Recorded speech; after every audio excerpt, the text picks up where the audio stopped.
그 과세 가액이 나오겠죠.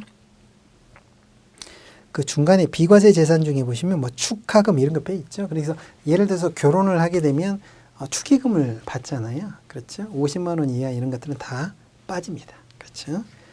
축하금 이런 거 비과세 재산 빼고요. 그 다음에 이제 과세 가액이 나오면 증여 공제를 해주게 되죠.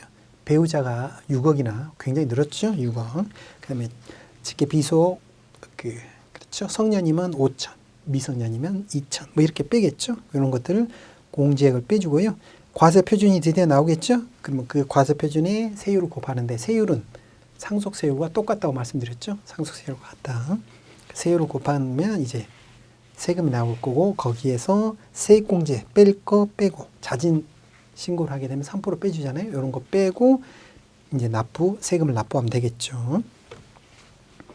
자, 증여세 과세 가액 5 보시면 5-1 합산 배제 증여재산 보시면 합산 배제 증여재산은 다음과 같습니다.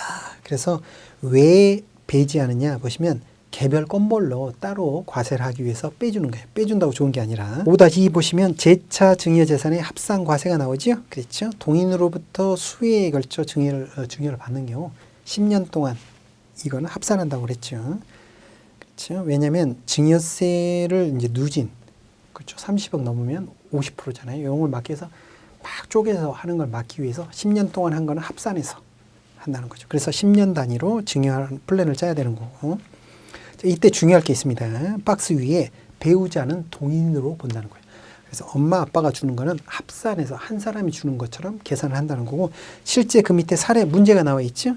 아버지가 2억을 줬어요. 아버지가 5년 전에 2억을 주셨고 자, 어머니가 이제 지금 주려고 하는데 어머니도 2억 주시네. 아우 고맙다. 그렇죠? 이때는 5년 전이에요. 그러면 증여세 계산을 어떻게 해야 되느냐? 자, 지금 이때 2억 냈겠죠. 2억이 돼서 증여세 냈을 거고 지금 2억만 계산하는 게 아니라 10년 전 것까지 모두 더해 오는데 10년 안에 5년 전에 준 게 있네요. 요거 더해야죠. 그렇게 되면 4억에 대해서 세금을 계산하고 증여세를 계산하고 이때 낸 세금은 빼준다. 그렇죠? 자, 그래서 아버지와 어머니는 동인으로 본다고 말씀드렸고 그래서 증여재산가액은 4억 원이 되는 것이고 기존에 납부한 증여세에 대해서는 기납부세액으로 빼주게 된다. 자, 부담부 증여에 관한 것도 그 오른쪽에 보시면 사례가 나오는데 제일 밑에 보시면 부담부 증여 여부는 수증자의 채무부담이란 증여세 절세 규모 그렇죠. 대출을 끼고 물려주는 경우에는 대출만큼 증여재산이 줄어들잖아요. 근데 대출만큼 부분에 대해서 양도 문제가 생겨요. 그렇죠. 대출이라는 부담을 넘겼기 때문에 그 부분만큼은 양도 차익으로 계산할 수가 있거든요. 그래서 보시면 양도세와 증여세의 비교를 해서 결정해야 될 문제고요. 이 부분에 대해서는 뒤쪽에 나중에 그 양도세에 대해서 좀 나올 때 자세히 보기로 하고요. 그때 계산하기로 하고 부담부 증여는 이렇게 양도세와 증여세가 함께 발생할 수 있구나. 이 정도 체크하시면 되고요. 자, 그 밑에 보시면 5-4 증여재산가액이라는 게 있죠. 증여재산가액. 그럼 재산가액을 산정할 때 원칙이 뭐냐? 당연히 시가인 거죠. 펀드도 마찬가지였죠. 펀드도 무조건 평가를 할 때는 시가입니다. 왜냐하면 가장 이게 합리적인 거거든요. 영어식으로 표현하면 fair market value라고 그러죠. 시가로 평가를 하는 게 맞다. 왜? 시장에서 거래되는 가격이 사겠다는 사람과 팔겠다는 사람이 가장 그렇죠? 현실에 맞게 그렇죠? 거래가 이루어질 테니까 시가가 원칙인데 부동산이라는 게 100일동 101호가 매일 거래되는 게 아니죠. 주식은 매일 거래가 되니까 그날 종가가 탁탁 금액이 나오지만 부동산은 현실적으로 그러지 않잖아요. 그래서 시가로 하지 않고 그 밑에 보시면 이제 보충적 방법. 보충적 방법에 의한 거고 현실적으로는 부동산 같은 경우에는 다 이렇게 하는 거죠. 현금은 그 자체가 시가잖아요. 자, 그래서 보시면 다음 페이지 그렇죠. 보충적 방법에 대해서는 뒤에서 좀 더 설명을 좀 더 드릴 시간이 있을 거고요. 5-4-2 보시면 증여로 보지 않는 경우 있죠. 사인 증여. 사인 증여도 증여는 증여인데 어떤 것을 통해서 효력이 발생하냐면 사망을 통해서 발생하죠. 그러니까 상속세를 내는 거죠. 그렇죠? 사망을 근거로 해서 증여가 이루어지니까 현실적으로 상속세가 과세될 것이다. 즉 증여세가 과세되지는 않을 거고요. 증여재산의 반환이라는 게 있죠. 증여재산의 반환. 자, 이런 거 제가 이제 기억을 다 하려면 참 제가 봐도 이게 그렇죠. 이걸 다 기억하려면 머리가 아플 텐데요. 증여재산의 반환. 그래도 외울 건 외워야죠. 그래서 중간에 이런 걸 기준으로 보죠. 신고를 했어요. 보시면 신고 기한이 지나서 신고 기한 경과인데 3개월 내에 다시 돌려주는 경우. 그러면 기존의 증여는 증여세가 나오는 거고요. 그 다음에 반환할 때는 반환할 때 다시 재산이 돌아가잖아요. 그때는 발생하지 않는다는 거. 그렇죠? 신고 기한이 경과했으나 3개월 내에 반환하는 경우에는 이때는 어떻게 된다? 반환할 때 세금 발생하지 않는다. 그걸 중심으로 두고 신고 기간 내에 반환을 해버렸어요. 그러면 둘 다 없던 걸로 비과세 처리를 하고요. 3개월이 지난다? 그러면 증여할 때도 내야 되고 처음에 반환할 때도 다시 또 과세가 이루어진다는 거. 그러니까 신중하게 해야 되겠죠. 그래서 이런 사례가 있어요. 상장회사인데 오너, 회장님이 자녀에게 자기 지분의 일부를 증여를 하는 경우죠. 증여를 해요. 근데 주가가 더 떨어져요. 그러면 이렇게 취소했다가 하면서 이렇게 조절할 수가 있는데 현실적으로 보면 이제 주식 투자 입장에서 한번 생각해 보세요. 자녀에게 자기 지분을 증여했다는 공시가 떴습니다. 그 말은 무슨 말일까요? 그 회사 주가가 어떨 때 증여를 할까요? 가격이 낮을 때 증여를 하겠죠. 그렇죠? 그럼 회사 가격, 회사 주식의 가격이 가장 낮을 때 자녀에게 증여하겠죠. 왜냐하면 증여세를 가장 적게 낼 테니까. 그 말은 주식을 증여했다는 말이 있다는 거는 이 다음부터는 어떻게 된다? 오를 확률이 높겠다라고 판단할 수 있는 거죠. 그 회사의 가치를 제일 잘하는 사람이 누구겠어요? 오너일 거 아니에요. 그렇죠. 경영하는 사람이. 그래서 참고로 주식을 자녀한테 증여했다는 공시가 뜨면 그 회사 주식은 오를 확률이 좀 높지 않을까. 이렇게 이제 보는 거죠. 어쨌든 이렇게 더 떨어지면 취소했다, 반환하고 막 이렇게 하기도 해요. 주식 같은 경우에는. 그래서 신고기간 경과 후인데 3개월 내에 반환하면 당초 증여만 과세한다. 자, 그리고 그 밑에 보시면 위자료는 과세하지 아니한다고 말씀드렸죠? 예. 아프고 다치고 이혼해서 받은 위자료 이거에 대해서 세금을 내면 좀 그렇잖아요. 그렇죠? 그래서 위자료는 증여로 보지 아니합니다. 그렇죠? 교통사고 위자료라든가 이혼 위자료. 자, 근데 그 밑에 사례에 이런 이야기가 나왔어요. 한번 보세요.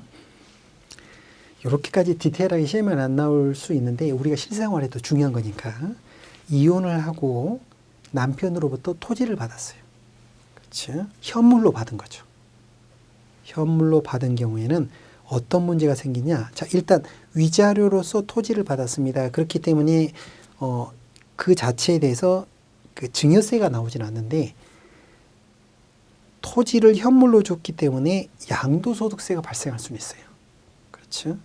줘야 될 위자료를 현물로 줬기 때문에 양도세가 발생할 수는 있습니다. 근데 증여세는 나오진 않는다는 거. 자, 그래서 우리가 위자료라는 거는 어차피 과세가 안 되는 거니까 그 증여세 문제가 생기는 않는데 양도세, 현물로 줄 때 양도세 문제가 생길 수 있으니까 그 부분은 조심해야 되고, 자, 그 바로 뒤에 라번에 나오는 게 있죠? 재산 분할. 재산 분할을 하게 되면 양도세 문제도 생기지 않습니다. 그러니까 현물을 이렇게, 그러니까 이런 경우가 있잖아요. 그러니까 우리가 이제 보통 보시면 이혼을 하는 상황이라는 게 유쾌한 상황이 아닌 경우가 대부분이잖아요. 그러다 보면 그 어느 일방이 이혼하는 게 급해가지고 그 위자료라든가 이런 문제들 그냥 위자료 좀 받고 끝나는 경우들이 많이 생길 수가 있는데 곰곰이 생각해 보면 이혼한 다음부터는 이제 혼자 살아야 되는 현실이잖아요. 그 재산이 굉장히 돈이 굉장히 정말 그때는 현실이니까 중요하게 느낄 수 있다는 거죠. 그래서 이 재산 분할 제도를 활용해야지, 그렇죠? 원래 있던 재산을 쪼갠다는 개념이니까 양도 문제도 생기지 않거든요. 그래서 정확히 재산 분할을 먼저 이렇게 계산을 해보는 게 훨씬 합리적인 거고, 그렇죠? 이 제도를 통해서 보면 당연히 증여도 아닌 거죠. 재산을 나눈 거니까, 그렇죠? 그래서 재산 분할 제도를 잘 활용하는 게 이런 양도 문제라든가 양도세라든가 증여세 문제가 발생하지 않는, 그렇죠? 예, 2년 안에 해야 되는 겁니다. 2년 안에 이혼함부터 2년 안에 청구를 해야 돼요. 자, 그래서 재산 분할 청구권의 행사에 의한 경우에는 역시 당연히 증여로 보지 아니한다. 자, 그리고 밑에 보시면 바가 나오는데 상속재산의 협의문화. 자, 상속이 이루어졌는데 상속이 이루어질 때 협의를 하게 되면 원만히 협의가 되면 참 좋죠. 그러면 어차피 상속세라는 건 그 전체 재산에 대해서 세금을 내는 거니까 그 안에서 분할하는 거는 알아서 이렇게 처음에 이루어지면 되는데 당초 상속분을 초과하여 취득하는 경우에는 그 초과에 대해서 증여가 발생할 수 있어요.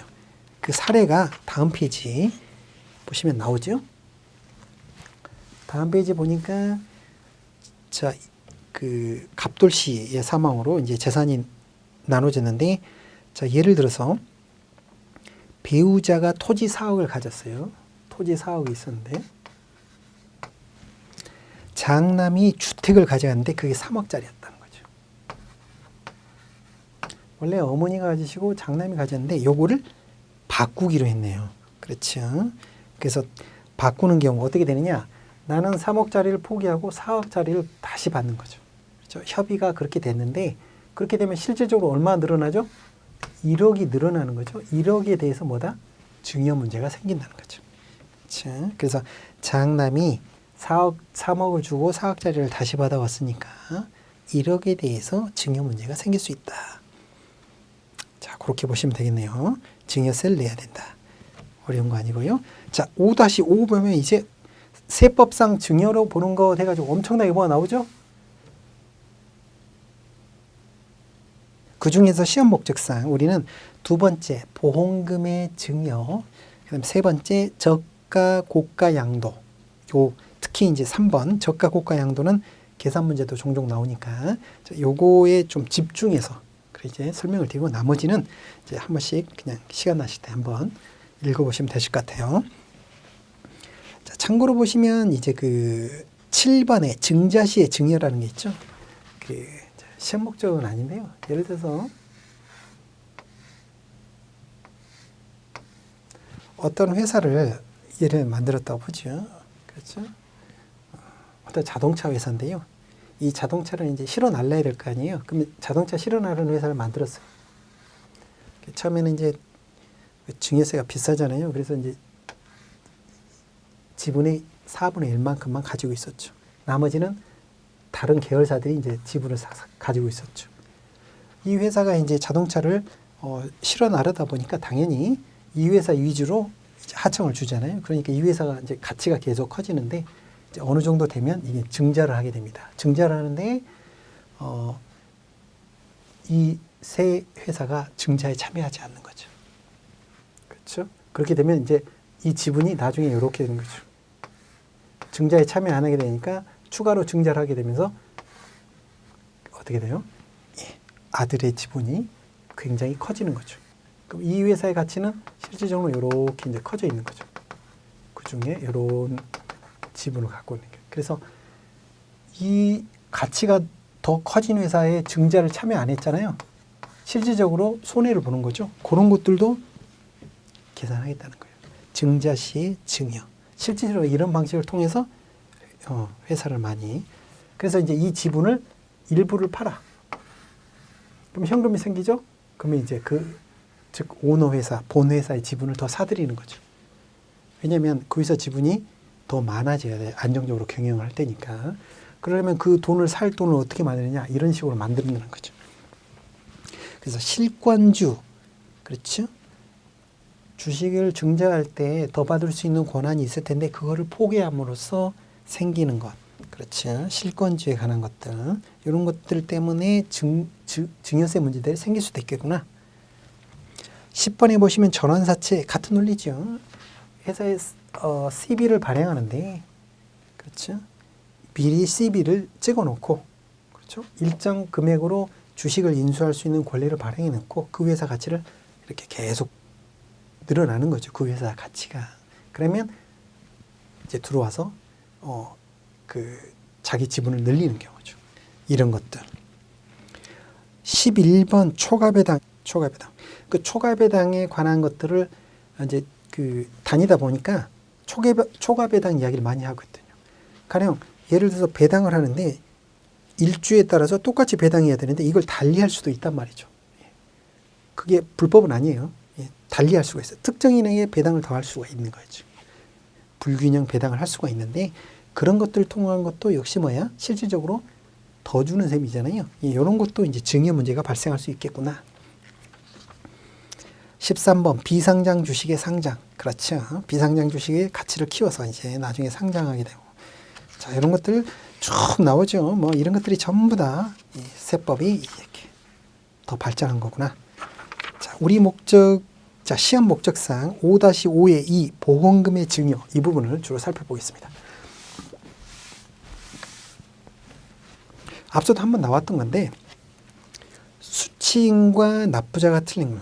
우리가 이제 보험을 할 때 계피수라는 표현을 쓰거든요.